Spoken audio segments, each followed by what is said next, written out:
Vamos ver os números do Rio de Janeiro, então, da pesquisa TV Globo e PEC. Os números na tela e a gente tem um crescimento forte de Cláudio Castro, o atual governador do PL, 26%. Marcelo Freixo, do PSB, que foi entrevistado hoje no 360, 19%. Rodrigo Neves, do PDT, que será entrevistado amanhã no 360, 6%. Ciro Garcia, do PSTU, aparece em quarto lugar, com 4% das intenções de voto. Aqui, entre os 4 primeiros, marcadamente, a força do atual governador, ligado, mais uma vez, ao presidente Bolsonaro. Pois é, ele, ao contrário, está ali deixando claro que o voto dele é ele e Bolsonaro, embora ele saiba que tem um voto ali também junto com Lula.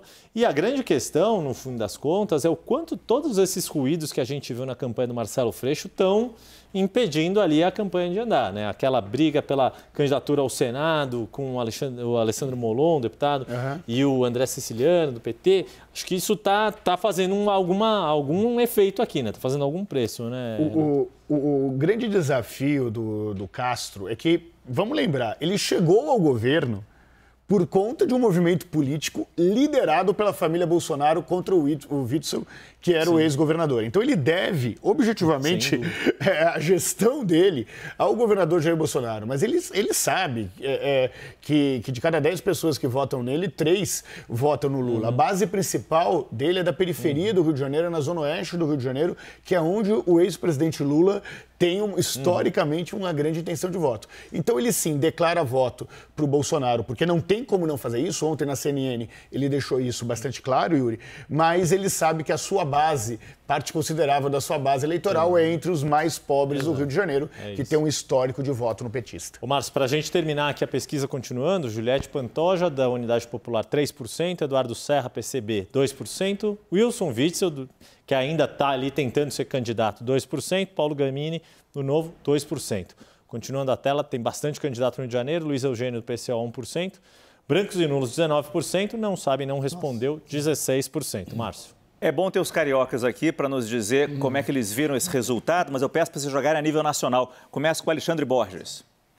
Oi, Márcio, já não se acha mais carioca, não?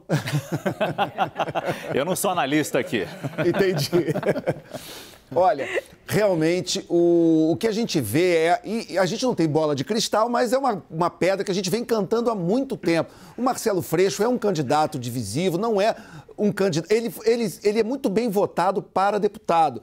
Ele foi um deputado estadual campeão de votos, ele é um deputado federal campeão de votos, muito bem votado, mas ele não consegue transferir isso para eleições majoritárias. Ele foi candidato a prefeito da capital 2 vezes e não foi eleito, e agora ele tenta uma candidatura muito difícil, uma candidatura, inclusive, que o PT não queria, e foi bem citado aí, que realmente tem essa tensão entre PT e PSB no Estado, porque eles não tinham consenso, o Freixo não era um nome de consenso entre PT e PSB, tem a questão do Molon no Senado, enfim, você tem aí uma esquerda relativamente rachada no Estado, então Cláudio Castro surfa essa onda do bolsonarismo, nós estamos aqui no Estado do bolsonarismo, então ele sai com uma vantagem de ter esse nome único que não tem divisão no mesmo campo ideológico. Então, Cláudio Castro leva essa vantagem por ter não só representar o bolsonarismo no estado de Bolsonaro, como também a esquerda tem o nome de Marcelo Freixo e tem um campo aí